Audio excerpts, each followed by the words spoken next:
कल की अहम डेवलपमेंट के बाद कि पाकिस्तान के नेशनल असम्बली में अपोजिशन लीडर का इंतखाब हुआ है, इस इंतखाब के बाद क्या पाकिस्तान की सियासी डायनेमिक्स बदलेंगी? क्योंकि इसी को बहुत बड़ा आइस ब्रेकिंग इवेंट कहा जा रहा है।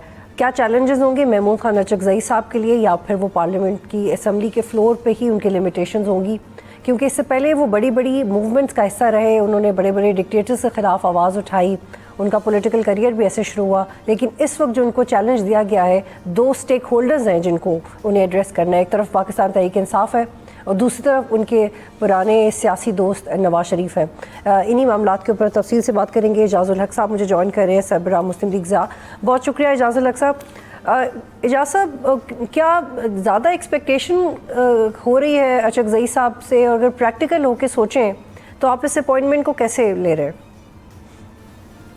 बिस्मिल्लाहिर्रहमानिर्रहीम। देखिए, अचकज़ई साहब को मैं 1990 से असम्बली में आते रहे हैं, कभी इकट्ठे भी बैठे हम 2002 की असम्बली में अपोजिशन में थोड़ा अर्सा हम इकट्ठे बैठे हैं। तो अचकज़ई साहब की सियासत जो है ठीक है, इसमें कोई शक नहीं कि एंटी इस्टेब्लिशमेंट कह सकते हैं या प्रो डेमोक्रेसी कह सकते हैं या प्रो कॉन्स्टिट्यूशन कह सकते हैं, but he is not an extremist. आप ये नहीं कह सकते कि वो एक्सट्रीम पे जाएंगे और गाली गलोच करेंगे, और मतलब वो हदायत ज़रूर देंगे, वो एक्सपेक्ट ज़रूर करेंगे, लेकिन कभी ऐसा नहीं होगा कि किसी को वो किसी के साथ बदतमीज़ी करें, जैसे कि आजकल पार्लियामेंट के अंदर या पार्लियामेंट के बाहर या सोशल मीडिया पे उस पीटीआई के लोग करते हैं। इस लिहाज से उनको भी मेरे ख्याल में मायूसी होगी, और मैं ये समझता हूँ कि अचकज़ई साहब एक मुस्बत किरदार अदा कर सकते हैं, क्योंकि he is pro parliament, he is pro democracy, और वो जो है वो एक किरदार अदा करेंगे अगर पीटीआई ने उनकी बात सुनी।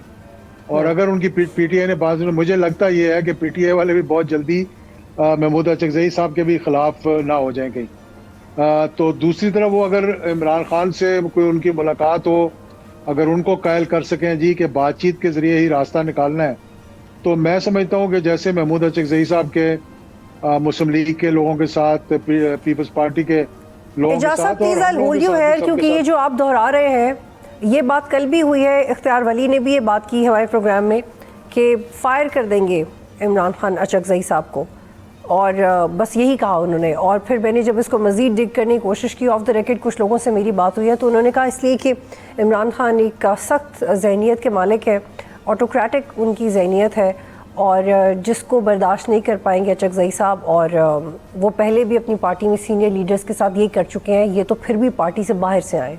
तो आपको क्यों लगता है कि मुखालफत अचकज़ई साहब की बढ़ जाएगी? देखें, एक तो ये बहुत बड़ा अलमिया है कि इस वक्त पीटीआई जो है सबसे बड़ी जमात है पार्लियामेंट के अंदर, या थी पहले, अब नहीं है तो पहले थी, मतलब सिंगल मोस्ट लार्जेस्ट पार्टी।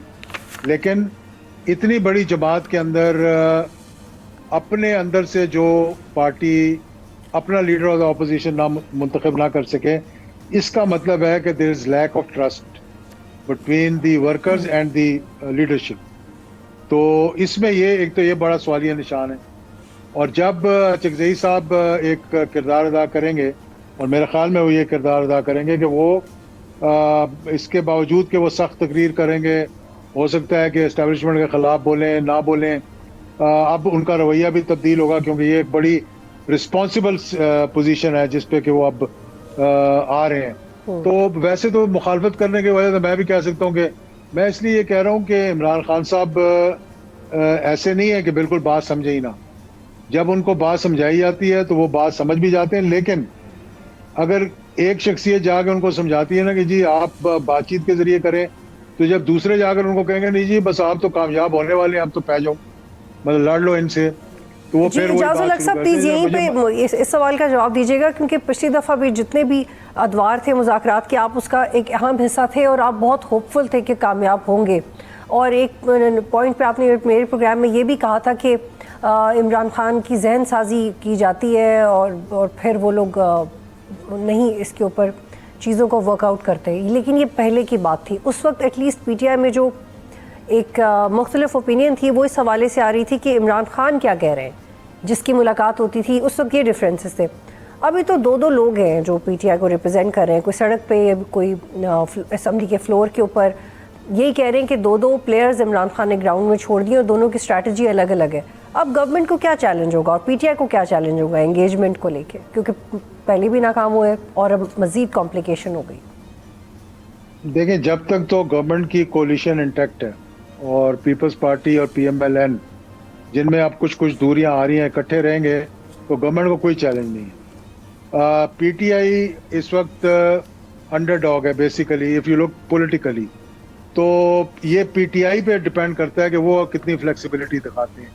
हुकूमत को तो कोई ज़रूरत नहीं है, हुकूमत के पास तो अब सिंपल मेजॉरिटी भी है और कुछ हद तक अगर उन्हें पीपल्स पार्टी भी छोड़ जाए तो शायद वो सरवाइव कर लें अगर उनको सपोर्ट रहे बाकी इदारों की। तो इसलिए मैं समझता हूँ कि खान साहब की बात कर रहे थे ना, मैंने कहा कि जब हम मिला करते थे और उनको ये प्रो एस्टेब्लिशमेंट बात करने को कहते थे, उन दिनों में जब उनकी सख्त तलखी थी तो वो बयान दे देते थे, दिया उन्होंने, मेरे कहने पे भी दिया कि भाई मैं फौज हमारी है, हम फौज में से हैं। लेकिन 2 दिन के बाद फिर कुछ आकर और कुछ कान में कहता था तो वो उसके पीछे लग जाते थे और फिर वही बात शुरू हो जाती थी। तो वो कंसिस्टेंसी नहीं है।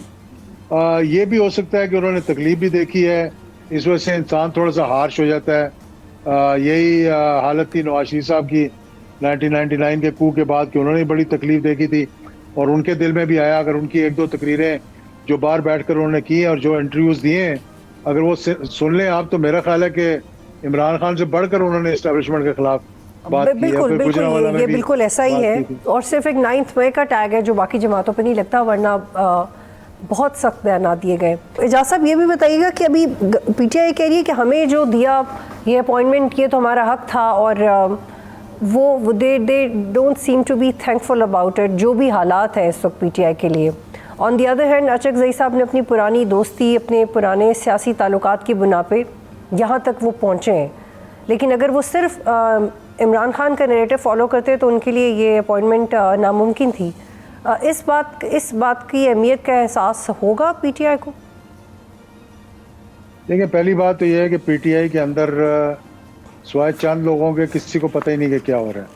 जो उनके एमएनएज हैं और जो पार्टी के पार्लियामेंट्री पार्टी में है लोग, उनको एतमाद में नहीं लिया जाता। शायद बैरिस्टर जो चेयरमैन है वो और चंद एक लोग चीफ विप उनके हो गए, दीगर को मालूम हो गया क्या हो रहा है, बाकी किसी को मालूम ही नहीं होता। जहाँ तक ये अपॉइंटमेंट का ताल्लुक है, मेरा नहीं ख्याल कि पीटीआई इससे खुश है कि जी हमारे ऊपर किसी को मुसल्लत किया गया है। दूसरी तरफ अगर पीटीआई ये समझ रही है कि अचकज़ई साहब जो है वो जाकर वो लड़ेंगे, मारेंगे और हल्ला गुल्ला करेंगे, तो वो मुझे नहीं लगता वो करेंगे। वो इनको वापस भेजेंगे, जाओ चेयरमैन जो है पार्लियामेंट्री जाएँ, कमेटीज़ में वापस जाएँ और वो कोशिश करेंगे कि गुफ्तगू के ज़रिए निकले और मामला जो है जमहूरियत जो है वो पटरी से ना उतरे। ठीक है। कल महमूद अचकज़ई ने यह भी कहा कि आप एक कौमी हुकूमत बनाएं और फिर 4 माह के बाद इलेक्शन करवा दें, और इसके लिए नेशनल डायलॉग कमेटी जो बनी है, फवाद चौधरी वगैरह ने बनाई है, वो भी यही कह रहे हैं। तो ये आपको लगता है कि इस चीज़ के लिए मानेंगे? क्योंकि हलकों में ये बात तो बहुत पहले से है और ये कोई नई बात नहीं है, बात बार बार होती है। नहीं, ये तो कोई मुझे नहीं लगता कि 4 माह होंगे और कोई इलेक्शन होंगे। इलेक्शन अपने वक्त पे होंगे या फिर बिल्कुल ही नहीं होंगे। ये बात भी मेरी आज नोट कर लें। अगर किसी ने समझा कि ये असेंबली को घर भेजकर कोई इलेक्शन करवा देंगे तो उसका सवाल ही नहीं पैदा होता। हाँ, ये ज़रूर होना चाहिए कि जमहूरियत के अंदर जब तक के लोकल बॉडीज़ के इलेक्शन ना हो तो वो जमहूरियत पायदार नहीं होती, और कोई जमहूरी पार्टी ये नहीं चाहती कि हम लोकल बॉडीज़ के इलेक्शंस करवाएं। तो अगर ये आप ये कह रहे हैं कि 4 माह के बाद इलेक्शन नहीं होंगे, या वैसे ही कह रहे हैं कि इलेक्शन नहीं होंगे और मुद्दत बढ़ाई जाएगी? मैं कह रहा हूँ कि देखें, क्यों हुकूमत को क्या मुसीबत पड़ी हुई है कि अपने पाँव पे कुल्हाड़ी मारे? उनके ऊपर कोई प्रेशर है?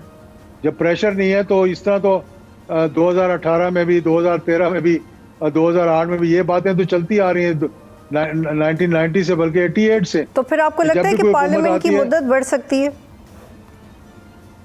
पार्लियामेंट की मुद्दत तो मुझे नहीं पता बढ़ सकती है कि नहीं, लेकिन अभी 3 साल तो है ना बाकी इनके पास। ये 3 साल अपना काम कर लेंगे तो उसके बाद देखेंगे क्या बढ़ाना है या घटाना है या क्या करना है। इससे पहले भी मईशत के बारे में यही फीडबैक आता है कि कोई रोड मैप मौजूद नहीं है, फॉर एग्जांपल 96 में यूएई से पाकिस्तान ने 1 साल के लिए 45 करोड़ का कर्ज लिया, लेकिन आज तक वापस नहीं किया। कोई ऐसा आईएमएफ का प्रोग्राम नहीं है इक्का दुक्का के अलावा जो पूरा किया। और अब ये इस तरह की बातें, तो हुकूमत को क्यों इसको संजीदगी से नहीं लेना चाहिए? नहीं, ये तो हुकूमत को संजीदगी से लेना चाहिए कि हुकूमत की डिलीवरी और performance is not up to expectations. ये तो मतलब उसके कोलिशन पार्टनर्स भी उनको ये कहते हैं।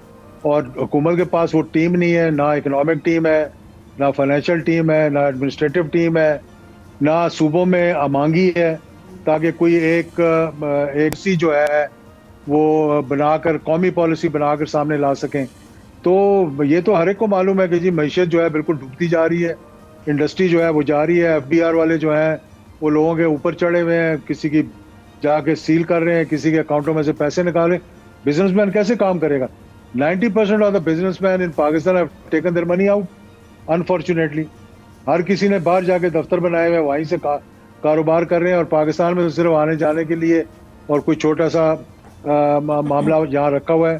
तो उसके अलावा तो यहाँ पे कोई बिजनेस चल रहा है। हाँ, गाड़ियों का बिजनेस चल रहा है, लोग खरीदारी कर रहे हैं, बाकी चीज़ें कर रहे हैं, लेकिन आम बिजनेस जो कि एम्प्लॉयमेंट जनरेट करता है या जो बाहर से एक्सपोर्ट करता है चीज़ों को, बाहर से पैसे लेकर आता है, या फिर बाहर से भी आप समझ लें कि कोई फॉरेन डायरेक्ट इन्वेस्टमेंट। बहुत शुक्रिया इजाज़ हक साहब, प्रोग्राम में ज्वाइन करे थे।